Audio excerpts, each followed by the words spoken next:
So, as we all know, that scleritis can be the first sign of any systemic disease many times. And so, focus today on basically the workup and the treatment part of scleritis. So, let me start. Uma Karjigi, she is a very experienced and a very, very nice person, an excellent clinician, consultant rheumatology, working right now in Manipal Hospital. Ma'am was previously worked in close association with Apollo Hospital also. Ma'am has her own clinic in Millennium, named as Millennium Clinic in JP Nagar, Bangalore. So she is very much interested in immunology, autoimmune conditions, rheumatology conditions included during pregnancy, recurrent pregnancy loss, and ocular conditions as well. Scleritis, as we all know, is a severe painful inflammation of the sclera, which has a potential for irreversible loss of vision, usually affecting 4 to 6 decades of life and bilateral in more than 50% of the cases. It can often be a manifestation of systemic autoimmune conditions, and there is a risk of systemic morbidity and mortality in these patients. Pathogenesis, though still unclear, there are a lot of hypotheses and lot of histopathological studies are now being done. Mainly, why sclera specifically is affected in these conditions is one thing is that it is rich in type 1 collagen. Type 1 collagen is the most common collagen which is found in skin, joints, tendons, and cornea. So, any autoimmune process which affects this type 1 collagen can affect all these organs and including the sclera. So there is also deposition of immune complexes which have predilection for small and medium vessels. So eye becomes a site of deposition and immune activation because of that. So these are the various postulates: immune complex deposition, vasculitis, spread into the sclerous trauma from the vessels, from the episclera and the underlying uveal tissue, and collagen destruction because of the activation of matrix metalloproteinases, which can lead to thinning and necrosis. Coming to the clinical features, the patients with scleritis usually present with pain, redness, and watering. It may be associated with photophobia. The pain could be initially deep, boring pain, and later on may become excruciating depending upon the severity of the disease. It can often wake up the patient in the night. There can be corneal involvement, anterior uveitis, and posterior scleritis leading to loss of blurring of vision. So the most common differential diagnosis and most important one is episcleritis in these eyes. Scleritis is most often very commonly associated with episcleritis, almost always, and but episcleritis is not always associated with scleritis. Episcleritis is a mild inflammation affecting relatively younger population. A patient may have some mild pain or irritation or watering, and it can usually be managed by topical anti-inflammatory drugs. While scleral is a more severe inflammation affecting little elderly population, more painful and needs systemic workup and treatment. A phenylephrine test, which we commonly do, which can help you differentiate between episcleritis and scleritis, where phenylephrine leads to blanching of episcleral vessels, while scleral vessels don't blanch with that. So, if we coming to the classification of uh, disease on the basis of etiology, so non-infectious disease can be associated with connective tissue disorders like rheumatoid arthritis, SLE, HLA-B27, ankylosing spondylitis, psoriasis. It can also be associated with vasculitic conditions like GPA, which was previously known as Wegener's, and allergic granulomatosis, polyangiitis, IgA vasculitis, can be associated with certain medications like bisphosphonates, which are commonly used nowadays in patients with osteoporosis, anticonvulsants, biologicals, anti-cancer therapy, and miscellaneous causes like atopy, rosacea, gout, or foreign body and chemical injury. These are some of the examples of non-infectious scleritis in patients with rheumatoid arthritis, ankylosing spondylitis, and psoriasis. Infectious causes are seen in around 5 to 10% of the Western population. In Indian literature, reports around 17% of scleritis cases to be infectious. This could be bacterial in origin, fungal, virus, or parasite. So, herpes zoster is one of the common infectious cause of scleritis. Herpes can cause scleritis during both infective phase and later on because of immune mediated response. Common now Common predisposing factors for an infective scleritis are trauma, contiguous spread from microbial keratitis or infectious endophthalmitis, a history of recent ocular surgery, especially pterygium surgery, use of anti-metabolites like we do in glaucoma surgery, or history of local radiotherapy, systemic immunosuppressed conditions like HIV, diabetes, and debilitating ocular diseases like herpes or recurrent keratitis or severe dry eye. Chronic use of topical corticosteroids is also a predisposing factor for scleral infection. So, while taking history, there are some important points which you should always ask these patients, because sometimes they may not tell you directly. So, these are the direct questions we should ask, to which suggest the systemic condition which may be associated with patient who present with scleritis. These should include a history of joint pain, morning stiffness, inflammatory back pain, history of skin rashes, oral or genital ulcers, chronic diarrhea, blood in stools, recurrent miscarriages, history of asthma, allergy, chronic sinusitis, hematuria, history of purpura or skin nodules, history of facial flushing, recurrent monoarthritis, or any history of recent drug intake. These are the uh, other symptoms and signs which suggest the systemic involvement in these patients. So they can help us to target our investigations accordingly. So this is one of my set of duo of patients. The father is RA positive and son is CNCA positive, and both of them developed scleritis. The son developed first, then later on, after a month, father comes with scleritis. Coincidentally, they both were treated with immunosuppression later on. Now, how do we differentiate between this, whether the scleritis is immune mediated or infective? Infective scleritis should be suspected whenever you have a history of trauma or surgery. If there are nodules which pus points, if there are multifocal involvement, ulcerated conjunctiva, underlying yellowish hue, if there is mucopurulent discharge, or presence of other foci of ocular infection like keratitis or hypopyon like in endophthalmitis. If there is an initial or no response to corticosteroids followed by worsening, then also we should suspect infective keratitis. And then those patients have to be subjected to workup for microbiology. So classification of scleritis was initially proposed by Watson and Harry, where they divided them into anterior and posterior. Can I request everybody to please mute your mic? Thank you. So anterior scleritis is the most common form of scleritis. Around 90% of these cases are anterior scleritis, while posterior scleritis comprise of around 10% of these cases. Diffuse and nodular scleritis are almost all equal prevalence. So this, I'll just very quickly go through that because we need to give more time to the management part.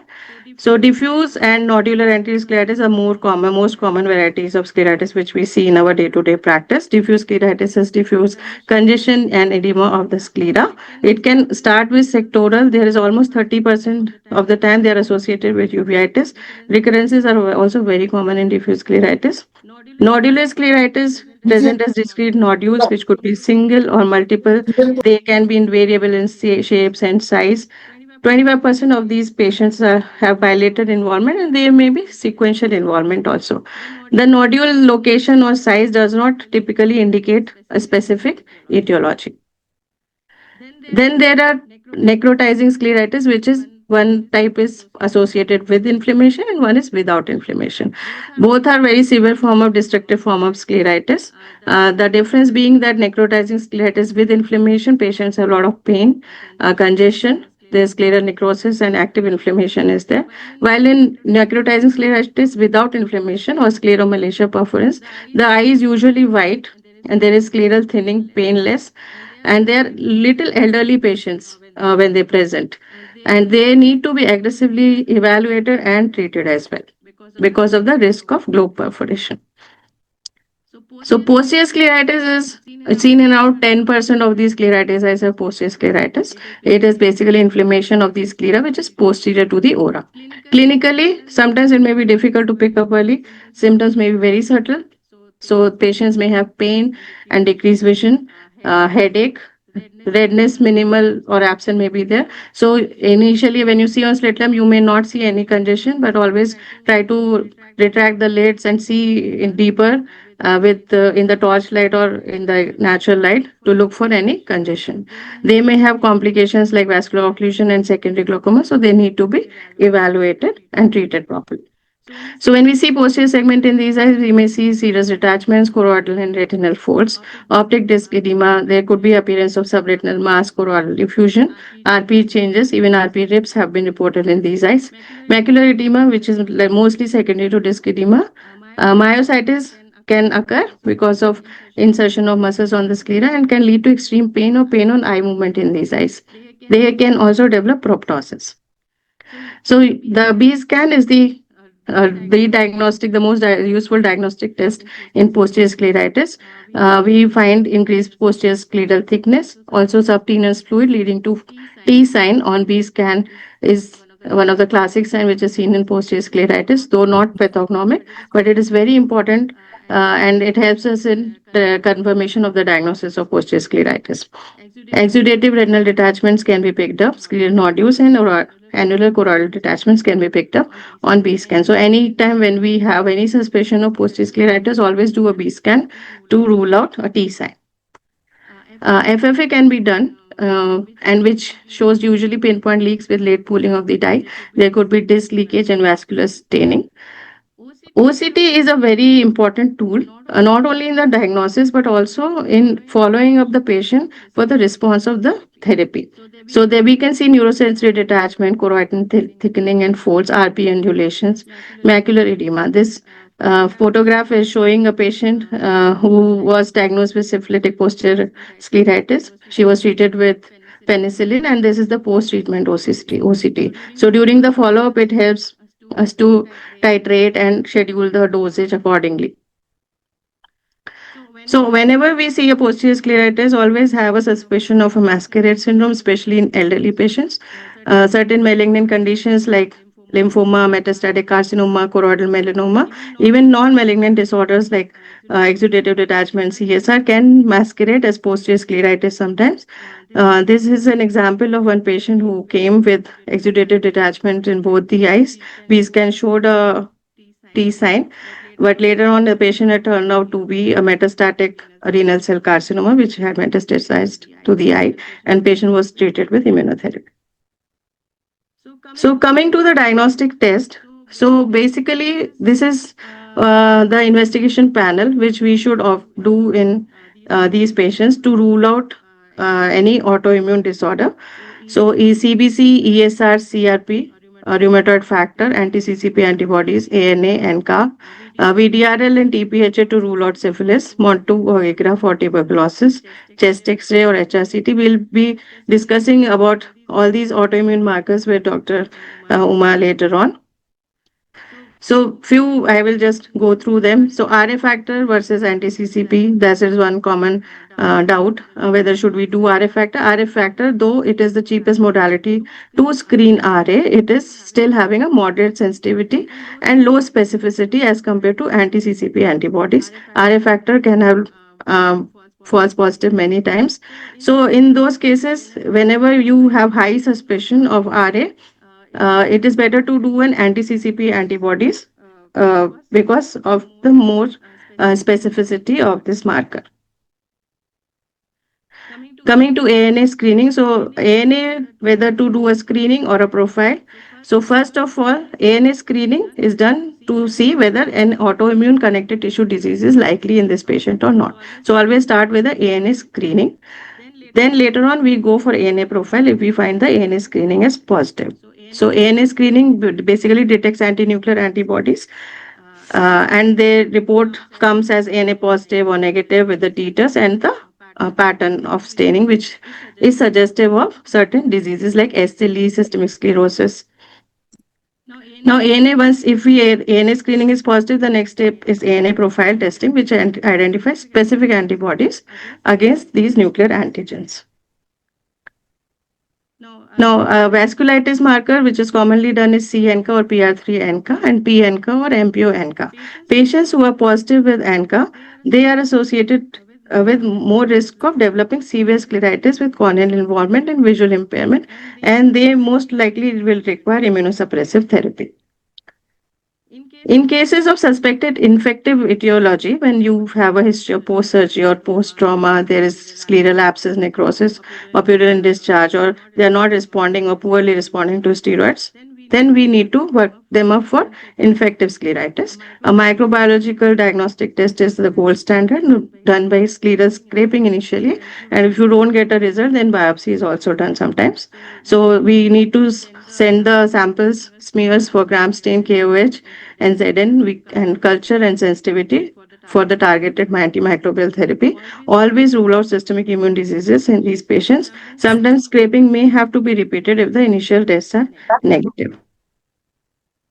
Now, coming to the treatment part, so topical therapy is started usually in non-necrotizing, non-infective cases. First line is topical corticosteroids and oral NSAIDs.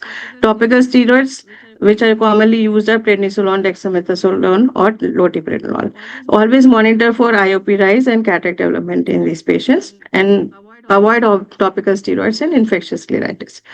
Topical immunomodulators are nowadays being studied, although they have limited role, but they can be supportive but not therapeutic in certain scleritis cases. Topical cyclosporin and tacrolimus have been tried, and they have seen that it reduces the symptoms of the patient, reduces congestion, especially when they are responding to IOP rises there with steroids and they are more dependent on topical steroid. Then we can use cyclosporin and tacrolimus with proper monitoring. Systemic NSAIDs, yeah, for patients who have a mild to moderate form of disease, not side threatening, then systemic NSAID should be one of the first line intervention in these eyes. Each drug should be given for at least 2 weeks to assess its efficacy. So we should use a drug which you should use a drug which you are familiar with. Prescribe a cheaper and established drug. Prescribe only one drug at a time and in adequate dosage. You should choose a COX-2 specific drug when the patient is elderly or risk of gastritis is there, peptic ulceration is there. You can prescribe for 2 weeks and review. So we'll discuss about the preferred NSAIDs with Dr. Roma in the next session. So subconjunctival injections, yeah, previously they were avoided because of the risk of scleral met, but now it is considered relatively safe in very very selected cases, indicated in patients who have localized non-necrotizing antiescleritis, especially the nodular variety, which are refractive to steroids or NSAIDs. Unmute பண்ணிடுறத. Acetonide is the one of the ம் பின்ன. kindly mute your mics, please. Thank you. So the commonly used agent is triamcinolone.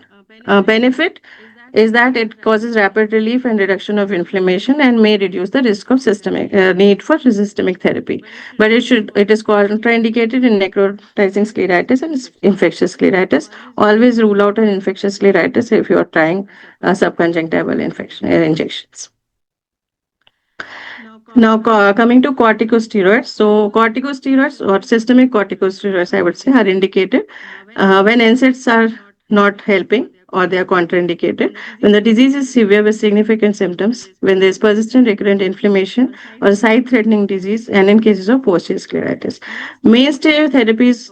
Oral glucocorticosteroid usually used is prednisolone 1 to 1.5 milligram per kg per day, and in severe cases or when we need rapid control, like in necrotizing scleritis, we use IV pulse steroids followed by oral taper. Coming to immunosuppressants and scleritis. Now, when do we start immunosuppressants? When we start them when cases who are steroid refractory, who are steroid dependent. In case of necrotizing and post-scleritis, means severe vision threatening form of scleritis, systemic autoimmune association in those cases, and steroid toxicity. So I will not go in very detail. I think ma'am can explain better. But first line steroid sparing agents are usually methotrexate, mycophenolate, and azathioprine, followed by cyclosporin or tacrolimus in severe cases or those which are associated with systemic vasculitis. Then refractory cases or very severe cases are treated with cyclophosphamide, and nowadays with biologicals also. So we always have to monitor these patients with CBC, LFT, renal function test, and we have to rule out any infections in these eyes in these patients. Follow-up is usually done 4 to 8 weekly with the CBC and LFT. Key side effects, all of them usually cause myelosuppression. Some other side effects could be hepatotoxicity, nephrotoxicity, hemorrhagic cystitis, and reactivation of infections. So early immunosuppression can prevent vision loss, but it should always be done with the co-consultation of a rheumatologist. So, coming to necrotizing variety of scleritis, these inflammations they don't respond to local therapy or systemic NSAIDs, and they have to be treated by IV steroids followed by immunosuppression in under the care of a rheumatologist. So always monitor them very closely with the clinical response and hematology.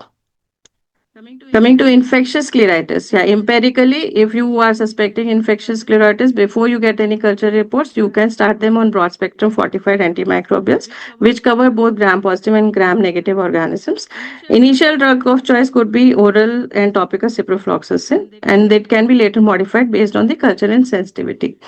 Now, bacterial etiology is most common form of infectious scleritis. So, antifungal should be started only if either you have got a positive microbiology or your patient is not responding or poorly responding or worsening with antibiotics and other cultures and smears are negative. So role of topical steroids is only after adequate antimicrobial control and indicated if there is significant residual inflammation, then we can start them on topical steroid to control the inflammatory part of the disease. Surgical management, yeah, where it is indicated in cases of severe scleral necrosis when there is rapid progression, multifocal scleral abscesses, and poor response to medical therapy. Primarily, surgical approaches are scleral debridement of necrotic tissue and irrigation of the sclera with betadine or broad spectrum antibiotics or antifungals. Some patients may need tectonic reconstructions with amniotic membrane or tenous or scleral patch graft or a laminar or penetrating keratoplasty in rare situations. Certain complications of scleritis, which we should always watch for, are scleral thinning, perforation, corneal involvement in the form of infective keratitis, PUK, uveitis in around 30% of the eyes with scleritis can be associated with anterior uveitis. So always monitor for that. Uveal effusion, glaucoma because of steroids and as well as because of the disease sometimes. They are very prone to glaucoma. Always IOP should be monitored in these eyes. Hypotony can occur in chronic cases and in patients who have posterior segment involvement, exudative detachments. Cataract, yes, cataract is one of the more common, very common thing which we see in psoriasis patient because of the chronic use of steroid in these eyes and the age. So cataract surgery in these eyes should always be carried out with great circumspection, always under a systemic immunosuppressive cover and very close monitoring in the post-op period. So coming to role of rheumatologist. So when do you and how do you refer your patient to an immunologist? So as we all know, scleritis is frequently a systemic immune mediated disease. A rheumatologist's key role comes in identifying an underlying systemic disease, initiating and monitoring immunosuppressive therapy, and monitoring the systemic disease and drug toxicity. So when should we refer? We should refer in cases of necrotizing scleritis, posterior scleritis, not responding to steroids, bilateral or recurrent disease, steroid-dependent inflammation, or presence of systemic symptoms. So there comes the importance of multidisciplinary care, where both ophthalmologists and rheumatologists have to work together and monitor ocular inflammation as well as systemic disease and immunosuppression. So thank you very much. Now over to Dr. Uma. Good evening, everybody. Thanks for the invitation. And I think even I will be learning, probably I need to learn more than all of you from the eye point of view. So I have looked at just what usually the referrals I get from the ophthalmology, and I have put everything together. What we do as a rheumatologist when a patient comes through the door referred from the ophthalmologist. So most of the time we get a patient with the uveitis, scleritis. These are the most commonest patients we get referred from the ophthalmology. So when there is an acute painful anterior segment uveitis, one second.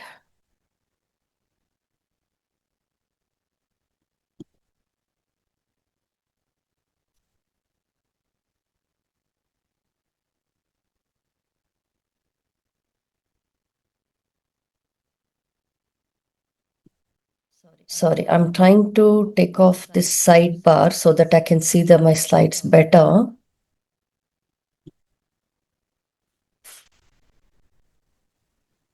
No, we don't see the sidebar. It's Yes. perfectly all right for us. Yes. Yeah. So acute painful anterior uveitis is usually most commonly associated with ankylosing spondylitis, inflammatory bowel disease, reactive arthritis, whereas the chronic and acquired uveitis going on for a long time hasn't had an acute episode, but the child slowly is becoming more, the vision is getting reduced. That's most commonly seen in juvenile inflammatory arthritis, wherein they are ANA positive. It can be a monoarthritis or a oligoarthritis, and also is seen in sarcoidosis, where it's chronically it's going on for quite some time, which is a quite uveitis. So scleritis or a corneal melt or a peripheral ulcerative keratitis are most commonly seen with granulomatous polyangiitis and rheumatoid arthritis, and posterior scleritis vasculitis is most of the time seen in patients with Behçet's disease, SLE, and systemic vasculitis.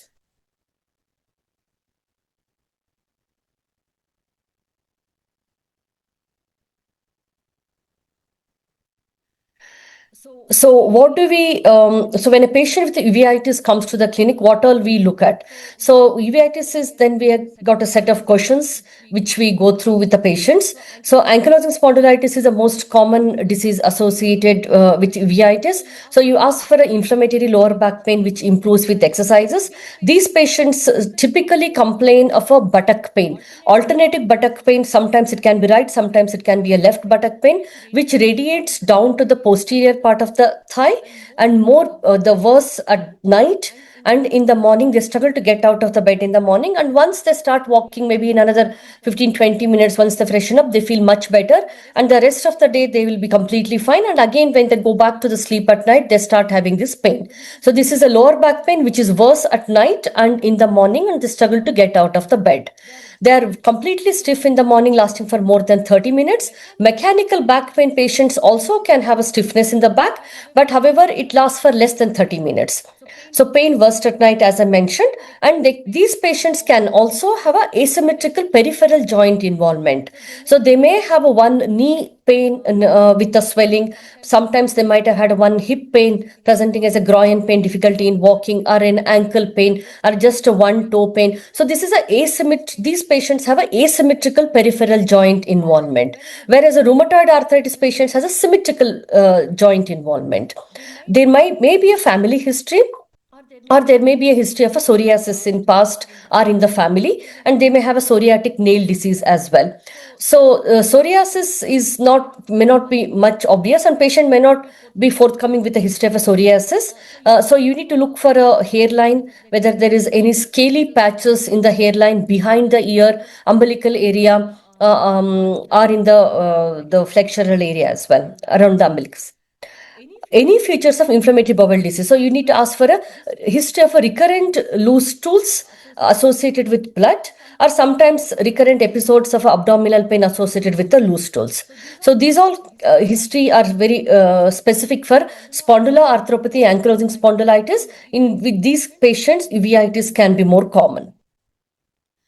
Coming to the sarcoidosis, as I mentioned, usually in sarcoidosis, it's a chronic quiet uveitis which is going on for some time. Sarcoidosis patients can present with a unexplained persistent low-grade fever. So it may be just a 98, 99 degrees centigrade fever going on for quite some time. These patients may also have had a intermittent swollen parotid glands, unilateral or bilateral, or they might have had a cervical lymphadenopathy, and they have a features of erythema nodosum, and if they have a lung involvement, they complain of a persistent dry cough with shortness of breath on exertion, which is progressing over a period of time. So these are chronic diseases. So they won't present with acute symptoms. They complain of symptoms. These symptoms are going on for maybe 3 months, 6 months, and gradually getting worse. The other cause of uveitis, the systemic autoimmune disease, can be a Behçet's disease. Behçet's patients have a painful recurrent oral and genital ulcers. They may have a past history of a thromboembolic disease. These patients can develop aneurysms and recurrent thromboembolic episodes. And unexplained CVA in young, you should raise a suspicion of a Behçet's disease.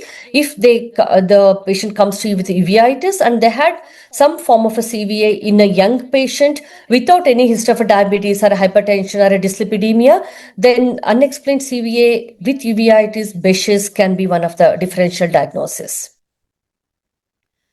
So these are the pictures of erythema nodosum. So erythema nodosum is a pain. It's a very tender erythematous nodules, raised papules seen on most of the time on the lower limb, but it can be seen all over the body and in upper limb as well. The differential diagnosis for the erythema nodosum can be a cutaneous tuberculosis or a cutaneous polyarteritis nodosa or a paniculitis. So usually we biopsy these patients to understand to get a definitive diagnosis and which follows the treatment. So parotid enlargement can be unilateral or bilateral. It can be a painless parotid enlargement. When a patient with the parotid enlargement comes to us, we usually do a ultrasound scan of the parotid glands and sometimes biopsy. And depending on the further evaluation with the blood investigations, we confirm the diagnosis. So chest X-ray is done in a suspected sarcoidosis patient. They may have a hilar lymphadenopathy. The sarcoidosis, another differential diagnosis is a tuberculosis because both are a granulomatous disease and both disease can present with the erythema nodosum or lymphadenopathy, cervical lymphadenopathy or a hilar lymphadenopathy. The definitive diagnosis is made by doing a bronchoscopy and the mediastinal node biopsy, transbronchial biopsy, which gives us an information whether it is a TB or a sarcoidosis. So what evaluation we usually do when a patient with a uveitis comes to us? So if if it's a uveitis with acute onset, recurrent episodes, HLA-B27 is the most specific marker we do. Sometimes patients can be HLA-B27 negative as well. Especially in Indian population, we do tend to see a patient who's a HLA-B27 negative, but can still have an inflammatory back pain, recurrent uveitis, psoriasis, all these manifestations. So we do common tests like a CBC, LFT, creatinine, CRP and ESR, as Dr. Sonia mentioned. So CBC, creatinine and LFT will help us as a baseline to start the treatment, whereas ESR and a CRP will get a baseline inflammatory marker, which we expect with the treatment to go down and become normalized in future. X-ray pelvis can be done. However, the MRI of a sacroiliac joint and spine is actually a gold standard, and MRI picks up early sacroiliac inflammation, which helps us to make a definitive diagnosis and plan for a further treatment. If we are suspecting Behçet's disease, we do a HLA-B5. HLA-B5 is again a very specific marker. Pathology test can be done. Pathology test is very non-specific. If it's positive, it helps. If it is negative, it does not exclude Behçet's. So we cannot depend completely on a pathology test. We do a HLA-B5. Also, history of recurrent oral urogenital ulcers, thromboembolic episodes. Those things also carry more value than only the autoimmune tests. In sarcoidosis, as you all know, we do ACE level, and ACE level we can also monitor ACE level. We can be helpful to monitor the disease as well. Once the disease is under control, ACE level goes back to normal. And HRCT chest will help us to understand the lymphadenopathy as well as is there a parenchymal lung disease associated with the sarcoidosis. If it's a parenchymal lung disease, the treatment changes a little bit. We will be a bit careful about giving methotrexate if it's a parenchymal lung disease on HRCT chest, whereas if it is just a nodal disease with a hilar lymphadenopathy, mediastinal lymphadenopathy, we can still give a methotrexate. If there is a parenchymal disease, we prefer to go for a mycophenolate. And sarcoidosis, as I mentioned, the definitive diagnosis is made by the lymph node biopsy. And on the lymph node biopsy, the necrotizing granulomas are seen in the tuberculosis, non-necrotizing granulomas are seen in sarcoidosis. And we do AFP staining gene expert on the lymph node biopsy, which helps us to make a diagnosis. If there is a suspicion of an inflammatory bowel disease, fecal calprotectin is very helpful, especially when the patient does not have a acute gastroenteritis kind of an episode. In a stable, when the patient is bit stable, fecal calprotectin helps. If it is raised, that means we need to go ahead with the colonoscopy. And also chronic anemia, unexplained anemia can be seen in inflammatory bowel disease. So, in a patient with a scleritis or a peripheral ulcerative keratitis, as Dr. Sonia mentioned, rheumatoid arthritis and vasculitis we have as a differential diagnosis. Rheumatoid arthritis patients present with a symmetrical joint pain. Most of the time, it's either both hands, both feet, both wrists, knees, can be a large or a small joint. It's most of the time associated with the swelling and significant early morning stiffness. These patients can also have a extra-articular manifestation, which can be a persistent dry cough with shortness of breath on minimal exertion. They can also have a vasculitic ulcer, usually affecting the lower limbs, and sicca symptoms, either a dry eyes or a dry mouth. So, in these group of patients, we do rheumatoid factor and anti-CCP. Rheumatoid factor by latex methodology is not a gold standard. You have to do with a nephelometry method.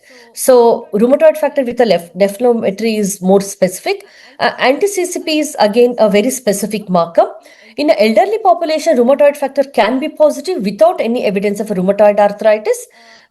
When there is an anti-CCP is elevated, which is a very specific marker, and it's more it carries more value than a rheumatoid factor positivity.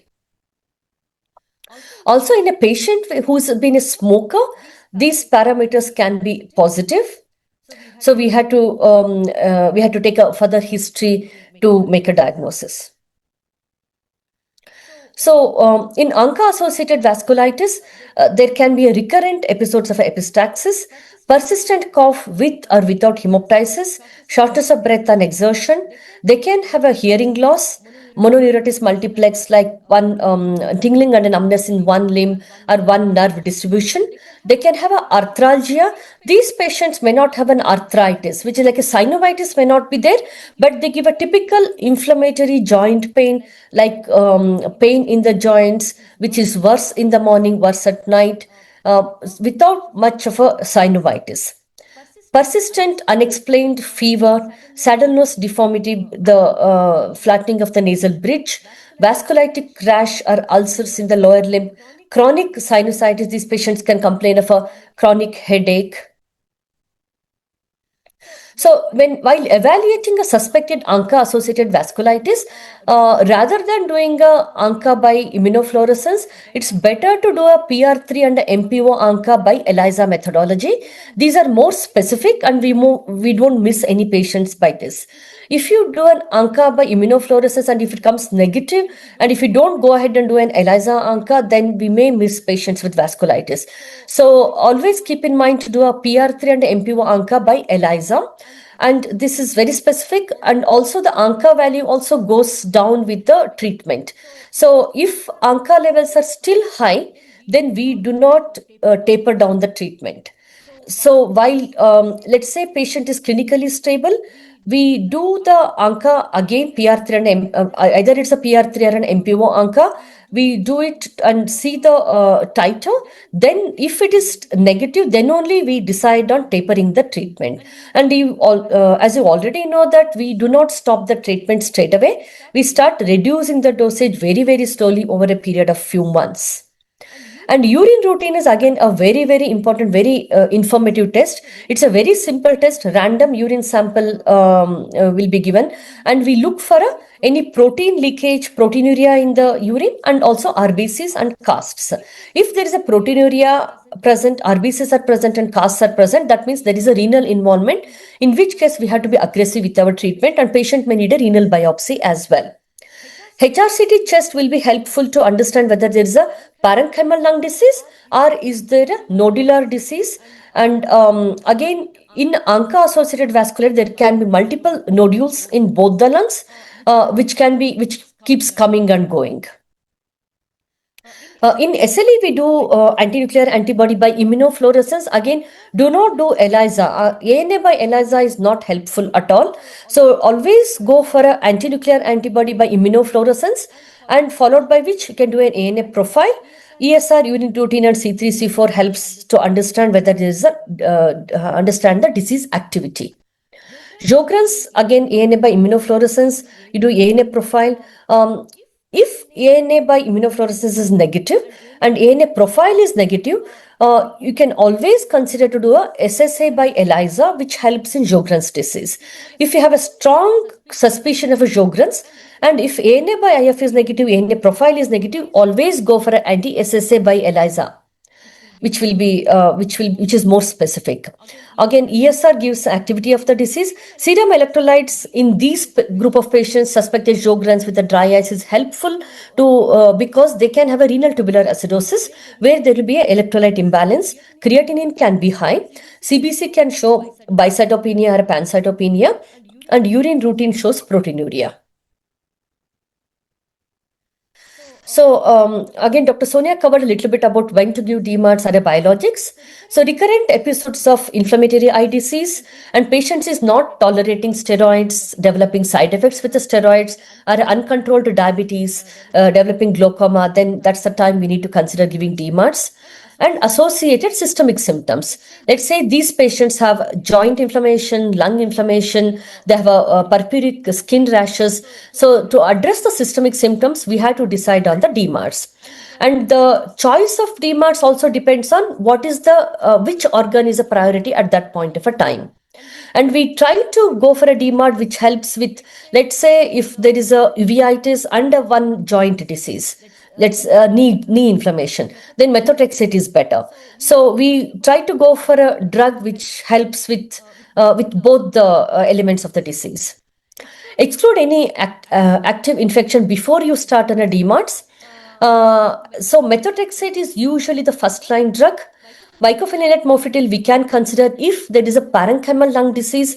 Then methotrexate, we worry about giving methotrexate because methotrexate pneumonitis is one of the side effect of methotrexate. One of the methotrexate like a toxicity feature.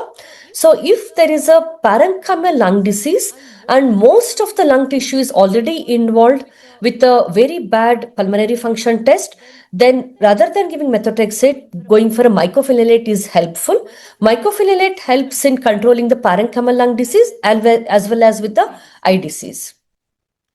So anti-TNFs, example, infliximab and adalimumab are very helpful. Usually we tend to go for adalimumab because of a convenience. Adalimumab is a subcutaneous injection. Patient can take themselves at home. It comes in a pre-filled syringe, very easy to take it. I usually tell the patients, learn from the nurses, maybe go to your nearby clinic or nearby nursing, take a help from the nearby nurse who lives near to your house. Learn how to do it yourself, and the patients usually comfortably do it themselves. Whereas infliximab is a good drug. However, it needs a hospital admission. It's an IV infusion. Because of the logistic reasons, most patients go for adalimumab. Rituximab can be considered in ANCA-associated vasculitis or a diffuse scleritis patients or patients with IgG4 disease or a retroorbital pseudotumor which is come positive for IgG4 disease. Rituximab will be helpful. Cyclophosphamide is very good drug. Slightly high risk of toxicity, but still we use it in ANCA-associated vasculitis with a severe eye disease, peripheral ulcerative keratitis, scleral thinning, and all. Cyclophosphamide works very well in rheumatoid patients and vasculitis patients, and it's one of the very cheap drug. It's hardly costs 100 rupees for cyclophosphamide, so it's a very good drug, but we need to closely monitor the patient. If a patient is a non-compliant patient, it's difficult to give cyclophosphamide because they take one dose and they disappear, they come back at some point, then monitoring becomes very difficult. If they develop a pancytopenia, if they develop an infection, it's risky with the cyclophosphamide. And with cyclophosphamide, we do give a mesna and a lot of advise them to take patient to take a lot of water intake to reduce the bladder toxicity. And cyclophosphamide, other thing is young girls, we usually don't prefer giving cyclophosphamide because of a ovarian toxicity, especially they're in a childbearing age and they will be planning for a pregnancy in future. Cyclophosphamide is usually not preferred drug. Which drugs are safe during pregnancy and breastfeeding? Azathioprine, sulfasalazine, tacrolimus, and adalimumab are safer to be given when if the lady is planning for a family or if they plan to do a breastfeeding. So the other usual referrals I have seen from the ophthalmologist is for the vernal keratoconjunctivitis, wherein tacrolimus works very well. So I have seen the young boys usually coming with a refractory vernal keratoconjunctivitis, responds only to high dose of steroids. Once the steroids are tapered off, they have a flare up, they have a corneal ulceration. Then the tacrolimus works very well. Tacrolimus is slightly expensive than cyclosporine. So cyclosporine is also another option which can be tried in these group of patients. So in IgG4 disease, methotrexate works very well, especially a localized IgG4 disease with not much of a organ involvement. Methotrexate works very well. Mycophenolate is another option. Rituximab we give if there is the disease is not being refractory to methotrexate or we are unable to taper down the steroids. Rituximab is very good. Etanercept, sulfasalazine, secukinumab, which is a IL-17 inhibitor, ustekinumab, which is IL-17 and IL-12 and IL-23 inhibitor, does not work in inflammatory eye disease. So if there is no eye disease, only ankylosing spondylitis, we can etanercept and all secukinumab is a very good drug. However, if there is an associated inflammatory eye disease, we try to take off the patient from these drugs and try to give adalimumab, or in combination with etanercept, we can give methotrexate. In which case, etanercept works for the ankylosing spondylitis, methotrexate works for the inflammatory eye disease. JAK inhibitors like tofacitinib, upadacitinib, limited evidence. However, there are very promising results from case reports so far.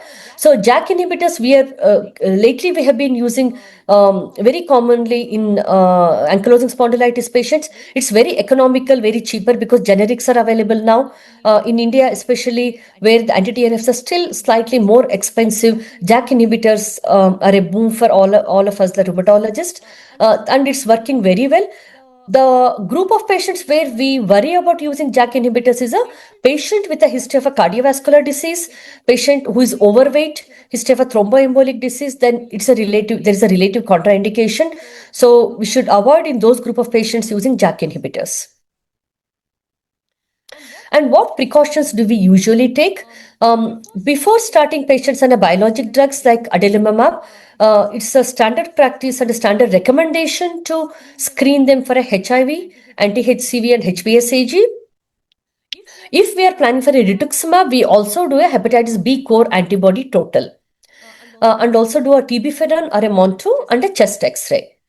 Let's say if a TB ferron or a MON2 is positive, then we do a HRCT chest to exclude active tuberculosis. If active tuberculosis is excluded, then we give a latent TB prophylaxis, which will be a isoniazid and a rifampicin combination for 3 months. And also, when we start the patients on the biologic drugs, we usually give an annual flu vaccine, pneumonia vaccine Prevenar 20 as a one-off, and Shingrix is for a zoster vaccine, 2 doses given especially patients who are at the age greater than 50 years, first dose at 0 and repeat at 2 months. Septran DS is given as a PCP prophylaxis if the patient is on cyclophosphamide or rituximab. It's given 3 times a week. This helps, this prevents patients getting pneumocystis carinii pneumonia. There is always a worry of reactivation of tuberculosis, especially when we use adalimumab and infliximab. These 2 drugs are at a higher risk of having a reactivation of tuberculosis. So when the patient comes for the follow-up, we do monitor for any unexplained weight loss, persistent low-grade fever, inflammatory markers which improves and then starts going up again, and the fatigue. Any systemic symptoms we keep looking out for to get any clue if there is a reactivation of tuberculosis. Bone marrow toxicity is can be another serious issue. With all these drugs, we have to monitor the CBC and hepatotoxicity, so we have to monitor the liver enzymes. regularly. So that's the end of my talk. I hope it's useful. I gave a quick overview of what rheumatologists do when a patient from the ophthalmologist is referred to us. Any questions? I'm happy to take. To Dr. Uma. Okay, ma'am, one question which I have, because scleritis is something which we all see as general ophthalmologist also, they treat scleritis patient. And usually we start with NSAIDs initially. Now you have more experience with those NSAIDs as compared to us. What would you say what should be our preferred NSAID when we give for scleritis? So Etericoxib we use. Etericoxib group of drugs are little bit more gastroprotective, but I always give with the proton pump, any PPI cover. Give with a PPI cover NSAIDs, and also probably if the patient with a vasculitis, be careful, do a urine routine. If there is a proteinuria or a RBCs in the urine, then the patient has a renal involvement. By giving NSAIDs, we can just flip them and they will end up in an acute kidney injury. So in those cases, just a urine routine, look for a proteinuria, RBCs or a CAS. If there is no RBC, no proteinuria, you can give etericoxib. Try to give it for a shorter period of time. Because just to see which way they are going. Initially, when they come the first time, we may not know whether it's going to be just a short-term NSAIDs or they are going to develop a vasculitis, full-blown vasculitis. So just ask the patient to come back so that you can review the patient again. Okay. Ma'am, what we have a question from the audience, that what about indomethacin? Dr. Vijay Khetan. Indomethacin can be given. We don't use it nowadays much, like indomethacin, peroxicam. Those are not used. In angst patients, it's given sometimes, especially if the etericoxib doesn't work. Can be given. Again, you have to be careful, but Gastric. not used that much lately. What I have seen in my patients, they have a lot of gastric intolerance. Most of them are not able to tolerate that, and that is when I switched to etoricoxib. Yeah. Initially, most of my patients do well with 60 milligram, if severe then 90 milligram in few cases. 60 So, ma'am, milligrams twice a day with PPI cover, most of them tolerate. yes, ma'am. Very rarely, again, I have seen a reaction, a very bad skin reaction to etericoxib. It can happen. So just tell the patient that any rashes, itching, bulle or anything, just get back to us, or stop it immediately and get back to us. Get back to you. And one more question we have from the audience. Can methotrexate be used if a patient has negative MON2 or quantiferon TB test but old lesions on HRCT? Yes, methotrexate can be used. Yes, even anti-TNFs we use if there is old healed tuberculosis, as long as there is no active tuberculosis, can be used. And ma'am, like usually when we start with steroids, sometimes patients may not have a lot of side effects with steroid. They may be tolerating the steroids well. So when do you draw the line that this steroid, now it is too much of steroid and now we need to move beyond steroid? When should we do that? See, they start developing Cushingoid features. Hmm. They'll become dependent on that. You won't be able to taper it below 10 milligrams or below 15 milligrams. You struggle to taper it. Once you taper below 10, the disease will flare up. And Cushingoid, sometimes they have a myopathy. They say that muscles are aching. They struggle to stand up from the sitting position. Those are all signs of a steroid toxicity. And sugars will go up. They'll develop diabetes. So we should actually prevent patients going to that Into stage. that stage. Okay. And ma'am, do you recommend a calcium supplement when you give steroids orally? Yes, we vitamin D and calcium supplements, especially in ladies more than 50 year, in a postmenopausal ladies more than 40-45 year, until they are on steroids, calcium and vitamin D supplements. Okay. Ma'am, when do you decide on stopping or tapering your immunosuppression therapy? Like, what should the patient expect that how many years down the line they will be able to stop it? Will they be able to stop it at some point or not? That's all the patients ask this question when they Mhm. come to us. And I usually tell them it's going to be a long-term treatment. I may not be able to tell you at this point of a time when we will be stopping it. Definitely, at least for a couple of years, especially vasculitis, rheumatoid arthritis. I think we may not be able to stop the immunosuppression completely. And if they are rheumatoid factor positive, anti-CCP positive, if they have ANCA positive, then we may not be able to stop the treatment at any stage. So I tell them that we'll start the treatment. We will see how the response will be. We'll be starting with a smaller dosage, and we will be titrating the dosage as tolerated and depending on your blood reports and the response to the treatment. Once you are completely well with no disease activity for 6 months at least, then we start tapering the treatment. And when we taper, first we want the steroids to be tapered off. We'll Okay. keep the immunomodulatory drugs. We'll bring the steroids as lower dose as possible. Then the immunosuppressive drugs.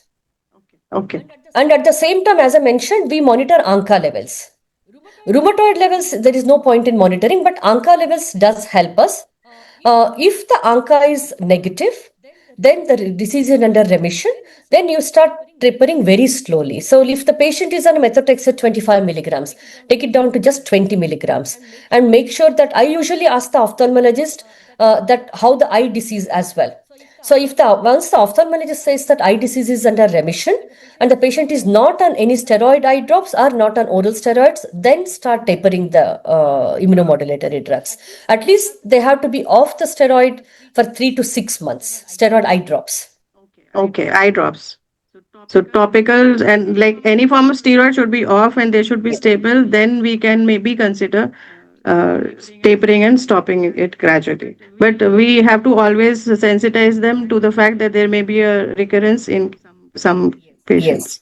because it has happened when we taper it off, they relapse. Yeah, even I have a That's patient who just relapsed after methotrexate was stopped for scleritis.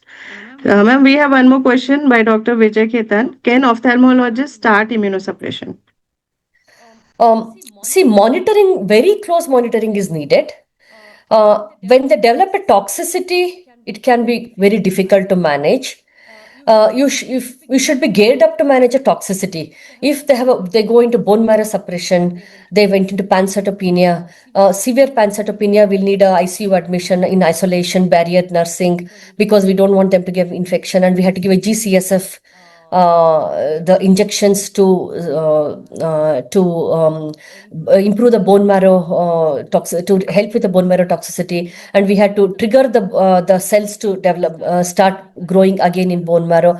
So it's a difficult decision. If you are geared up for everything, then it's fine, because when the toxicity happens, that's the problematic period, and the patients will be really upset. We wanted to help with one disease and we are giving them another disease to some extent, and a long ICU admission.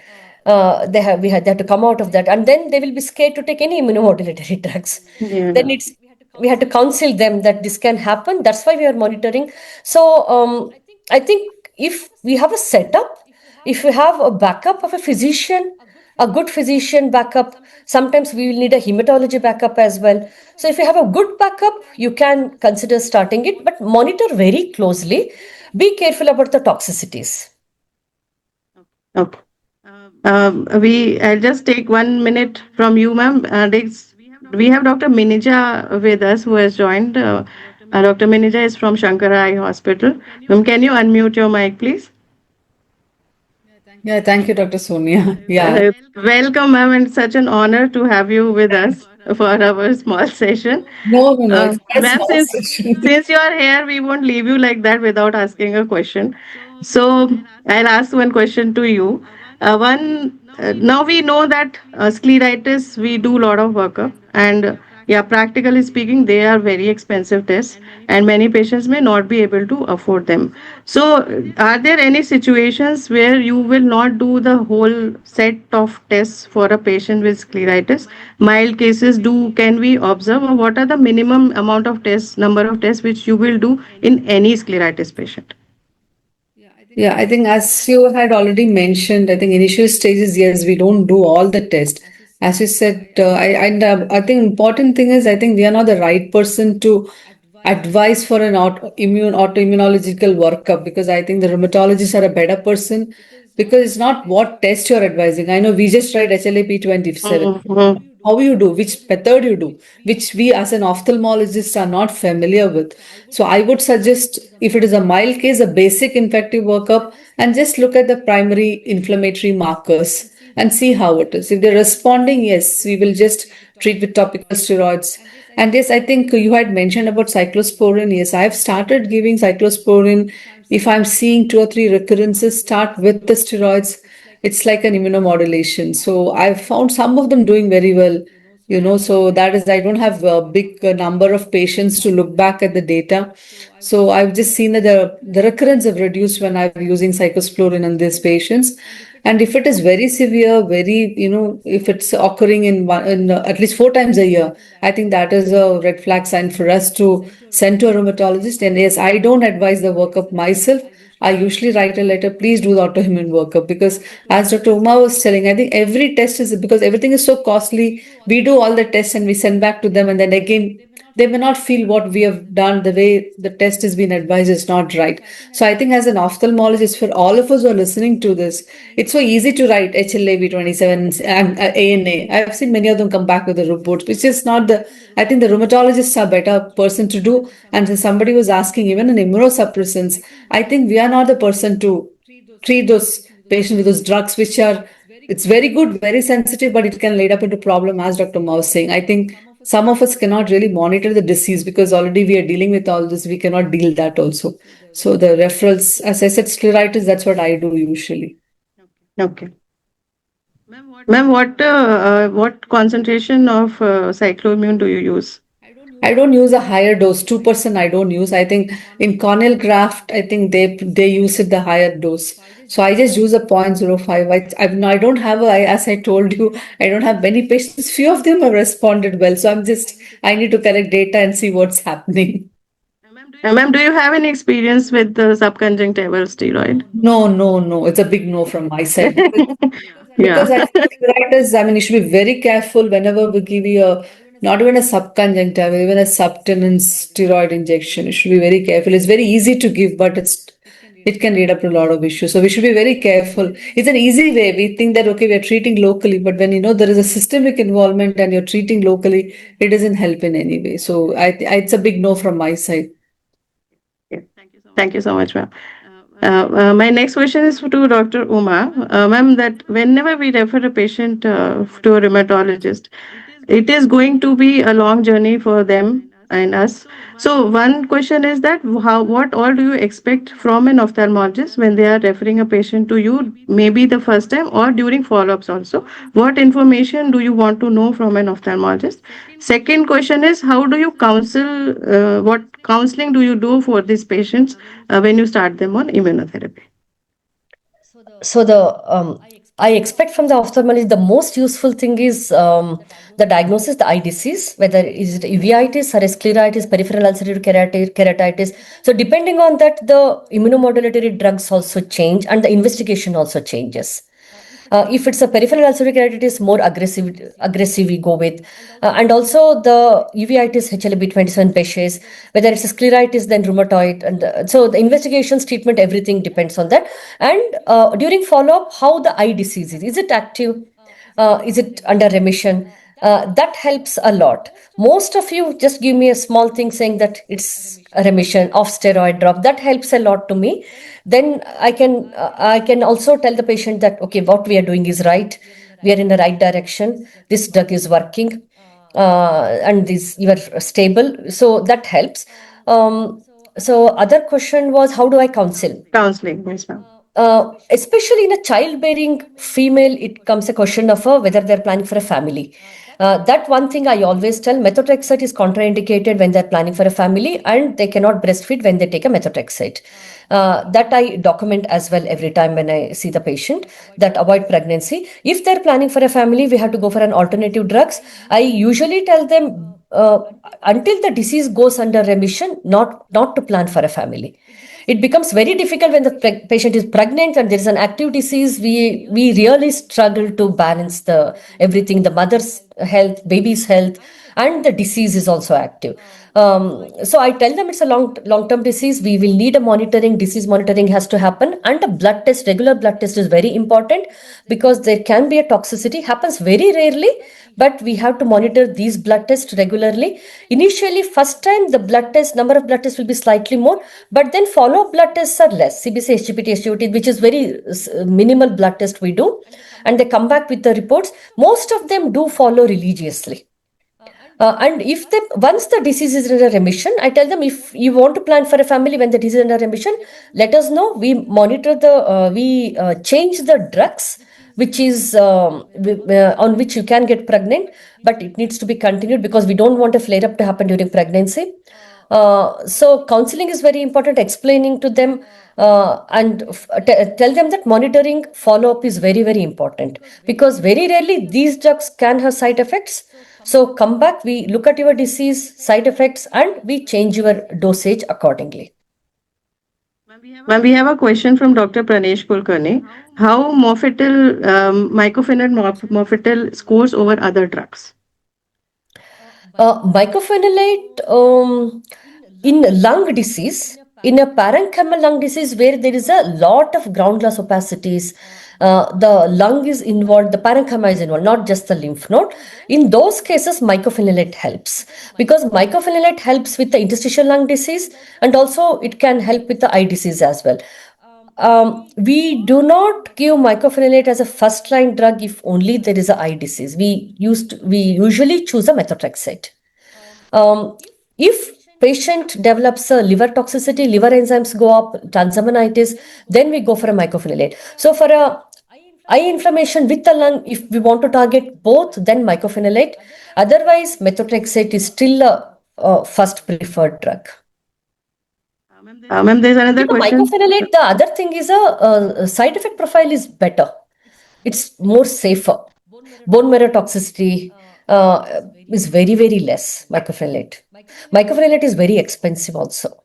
Methotrexate is cheaper.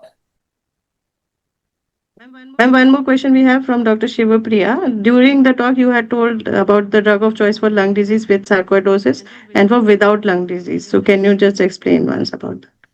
So without lung disease, only eye disease, sarcoidosis, with the erythema nodosum, let's say, or a lymphadenopathy, methotrexate is the preferred option. With lung disease, mycophenolate is a preferred option. We have one more question from Dr. Karthik. What percentage of your non-infective scleritis have a successful etiologic diagnosis? Do you see any sex predilection for scleritis in cases of idiopathic ones? And how do you manage hair loss with methotrexate? Hair loss with methotrexate is a very, very common complaint. Yes. Everybody comes and complains about hair loss. I give folic acid every day, except the day they take the methotrexate.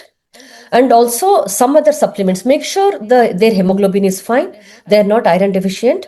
And also there are some other supplements are there. Folic acid with the biotin. You get a folly hair, or you get a H-Fit4. There are some other formulations are available. So give that. Make sure iron supplements, their iron is sufficient, and tell them that once the disease is better, we are going to slowly reduce the dosage. This is very important. You continue the methotrexate. Don't stop it. This vision is more important. And what percentage of your non-infective scleritis patient have a successful etiologic diagnosis? See, sometimes we may not get a cause. It's a idiopathic scleritis. So almost I think 50% in my practice I have seen is idiopathic, where we do not have an underlying cause. If these patients are having recurrent episodes, becoming steroid dependent, we all rheumatologists still end up giving a methotrexate and monitor the disease.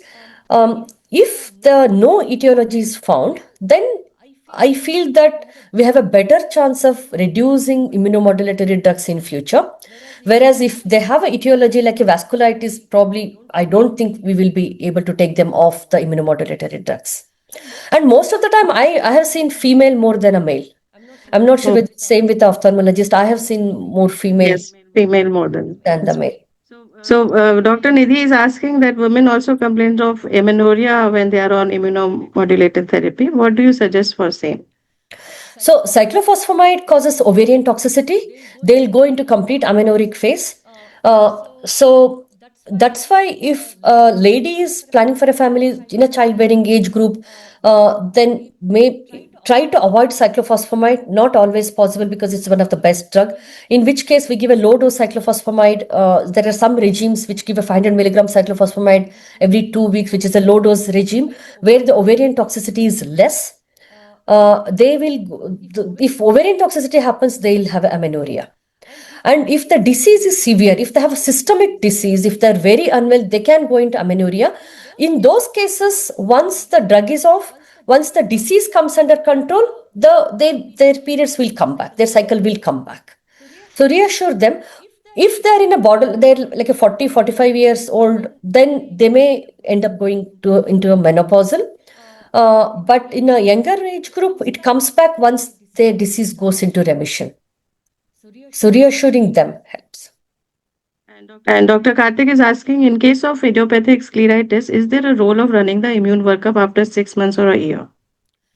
If they develop new symptoms, let's say they had only eye, but then you think that they're developing vasculitic rashes, if they're developing persistent cough which is not coming under control, some joint inflammation which wasn't there, if the clinical scenario changes, yes, it helps to do markers again.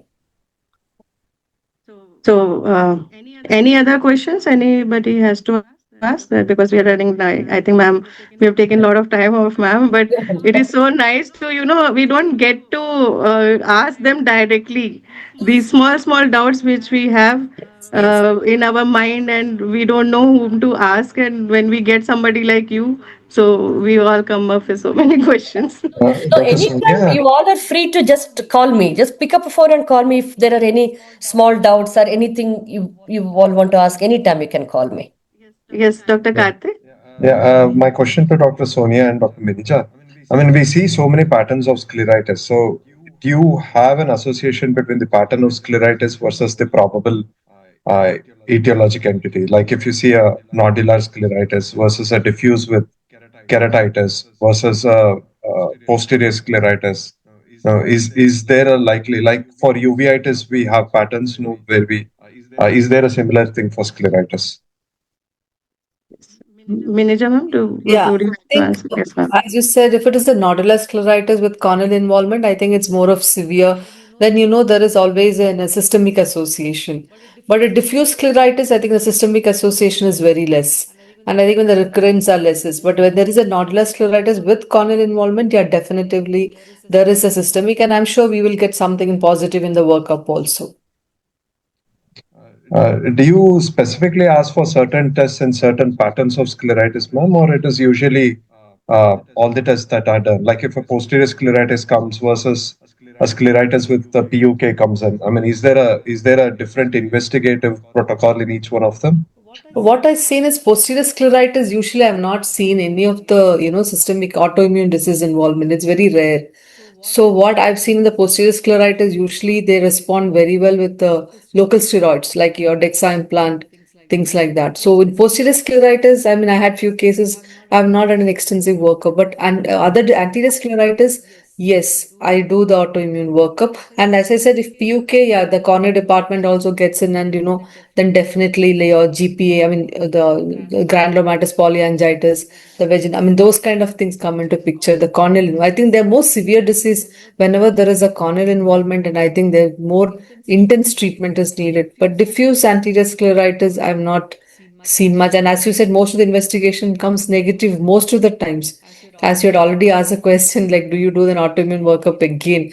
But most of them comes negative. But the recurrence is very severe. I mean, very like as I said, once in twice in a 6 months. That's too much to come because you cannot keep giving them topical steroids, and they have steroid-induced glaucoma, which we don't want. So I think that is the time we have to take a decision of starting on IMTs, even if your all your tests are negative. And we have seen some of them doing very well because these are very painful and very difficult for this patient to tolerate. But I've not seen a pattern as you were asking specifically, no. But posterior scleritis, I've not seen any systemic association as such, no autoimmune disease.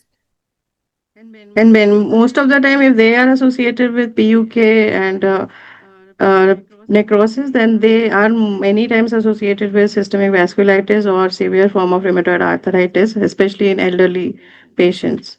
So that is one thing which we have to keep in mind in those eyes. Yes, nodular scleritis, in my experience, also I've seen more positive tests in those patients as compared to diffuse scleritis. Thank you. So I think it is time now. We have to let Dr. Huma go back to her dinner and work. Ravindra, to just say a few words before we close the session.